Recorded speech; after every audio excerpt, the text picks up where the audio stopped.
everyone, in today's video I'm going to be showing you these Grinch cuff earrings, and they're just made with an earring post and a clip-on earring, and everything else is acrylic. So you don't have to have like a special shaped cuff metal piece or anything. You can just do it with those two things that are really inexpensive to purchase from any craft store, and then you can make yourself an adorable pair of Grinch cuffs or any cuffs that you want. I hope you like this as much as I do, and don't forget to click subscribe because we have lots of Christmas content coming up. Bye! So here is the cuff earring that I'm going to be basing my shape off of. If you don't have something like this, you can kind of draw it out and then cut it out and hold it up to your ear to see if you have the curve right, which is all we're really worrying about, is the curve and the space between the post and the clip. So I'm just going to kind of draw, there's a line for where the post is, or where the clip-on earring is, there's a dot for the post, and then I'm just going to draw a curve that kind of matches it. It doesn't even have to be perfect. You're really just looking for sort of close. I'm just going to kind of hold that up and be like, okay, that works. I moved it just a little bit. So there's our two marks. After you have those two marks on there, that's kind of like step one. Then you can go ahead and you can draw the shape of the earring. So now if you're going to do a Grinch like I am, fabulous. Go ahead and draw out your Grinch in your tree, or however it is that you're going to be doing it. However, if you're going to do something completely different, then go ahead and make your sketch. Use a pen as you're drawing this that has a really nice dark vivid ink, and preferably a pen that might soak through your paper. So don't use super heavy cardstock to draw your little template on, and don't use something that is, a pencil that won't soak through. You want to be able to see your drawing from both sides of the paper. And so I've got my little Grinch. I drew on the shape of the bottom of my tree, and I'm going to use that gray or that black line I drew that goes all the way through as my tree. So now I'm going to draw a rough shape of my Christmas tree going up. Sorry, my camera is deciding my hand is far more interesting than my drawing. And after you have that done, then you can lay a nail form backing on top of it, and you can begin sculpting everything. So this is a process that's very, very tedious. I mean, you're going through and you're sculpting this little design. The design that I did with the Grinch holding onto the Christmas tree is far more, it's tiny and detailed than what it would have to be. You could do something much more simple. You could even just do different colored stars going up and just do Christmas stars. You could make a big candy cane. That would be super cute to go up and around your ears. There's so many different ideas that run through my brain when I think about making these cuffs. And I love to wear them because when I'm working, I always wear a dust mask when I am filing my clients' nails, and any earring that dangles gets stuck on the elastic loops of my mask. However, these cuffs don't. They don't get stuck. So that is a huge bonus for me.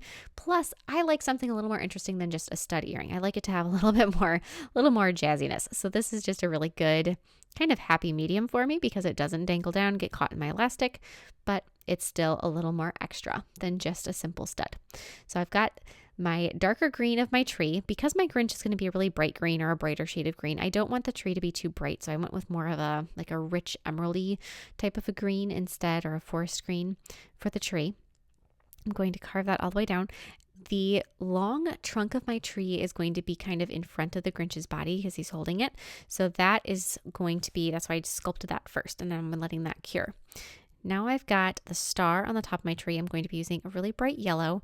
Anytime I'm sculpting any of these bits that are on this, remember to really hold your nail form backing down so it doesn't slide on you. That's super important in this particular design because that curve and the position of everything is pretty critical so that it fits properly. And if it starts to move, it gets hard to know where it should be, and it's just hard to put it back. If you wanted to, say, try to tape it down or staple it, stapling it might be the better option because tape doesn't really stick to the nail form backings, but it'd be something to try. That would be one option to try to keep it from moving. The other option is just make sure that your gripping hand is not moving anywhere and you're really holding it tight, which is what my left hand is doing. My left hand is having the super important job of keeping my nail form backing right where I put it. Sculpt all of these pieces, and just like how your tape doesn't stick to your nail form backing, the acrylic doesn't really either, which is why we're sculpting it on here. But as you're sculpting a design like this, it takes more time because there's a lot of details going on. You may find that the things that you sculpt first with your nail form on top of your nail form backing are going to release. They maybe not. It's kind of one of those where it could, but will it for sure? No one can say. But it might. It might pop up on you, and then you have this loose gap underneath it. If that happens, just try to keep it as flat as possible and keep sculpting. don't worry about it if you can. Now, if your whole thing moves off your nail form backing, you gotta try to put it back. That's a little more difficult, but hopefully that's not the case. Just keep sculpting little bit by little bit. Everything is going to be a little thinner and a little bit more slippery feeling on top of your nail form backing if you've never sculpted on one before. Like this red hat, it moves very easily. The red acrylic just slides right across the nail form backing. It takes a little bit more effort to manipulate it and get it to stay where you put it. I would recommend, if you are comfortable sculpting and sculpting with speed, to use a fast setting monomer. Once I started using a fast setting monomer, it really changed everything for me in terms of sculpting 3D art, but especially working on top of a slippery surface like a gel top coat or a nail form backing. It makes it so that the acrylic just doesn't take so long to become that wonderful malleable texture. It speeds up the process. I've got my Grinch's body sculpted. I'm going to sculpt the arm that goes up and over the trunk of the tree. As I'm sculpting this, remember how small it is. Remember how tiny you're making things, and be nice to yourself because you're sculpting on a microscopic level. One thing that may help you, I personally find it to be a hindrance, but it may help depending on, what you're comfortable with, what your vision is get a magnifying glass that's on a holder that clamps onto your table, because when you're sculpting something this small, that might make a huge difference in what you can accurately see and improve your work a lot. Personally, like I said, I don't find them to be super helpful. However, my close-up vision is excellent. It's distance where it goes a little south. But for something like this, I am super content just looking at it. But I do know a lot of people find those magnifying glasses to be something that make all the difference. So I'm going to sculpt my second leg. The hard thing with this particular design is that because there are so many very different colors and very rich colors, the reds and the greens, those colors like to bleed into each other. The pigment likes to kind of, hop from one spot to the other. If you're finding that that is an issue, especially with the red of the Grinch's outfit, if it starts to get up and over his green or meld into his green a little bit, it may be helpful to sculpt all of a certain color and then wait, which is inconvenient and not entirely practical in this design because it does really work to go back and forth with the colors. That may be something just that you need to do to make sure that it doesn't bleed too much. If you're going to say, yeah, whatever, if it bleeds, it bleeds, I'm just keeping on moving with this design, you can always fix any spots where the color is a little wrong with acrylic paint later. I'm going to sculpt the first foot. The foot that is lower, that one is going to be bent as if the foot is stepping, and the other one is going to be curved down and just kind of like a gentle slope for the foot that he picked up or that he's going to step with. I love this position that he's in where he looks like he's really sneaking away on tiptoe. It just cracks me up. And it is the main reason I chose this particular design for this little concept trial. I've got his two hands going up and over the trunk of the tree. That's, like I said, you've got a whole bunch of colors that you're overlapping. Especially on the green, if it just doesn't seem to be bright enough because you're working on top of darker colors, this is another job for acrylic paint later. One of the last things I'm going to do, and I'm going to do this once I feel comfortable that my acrylic is probably pretty cured, especially that red. As you can see, it's still getting mixed in with my white. I'm going to be adding the fur cuff bits on top of the red outfit. So the hat and the jacket and the little shoes as well. As you're adding all of these final little areas in white, just take a look over the whole design and see if there's anything that's missing that might not be in the right position. And if it does bleed through, if the colors do happen to go where they're not belonging, that's all right. You can always fix it later.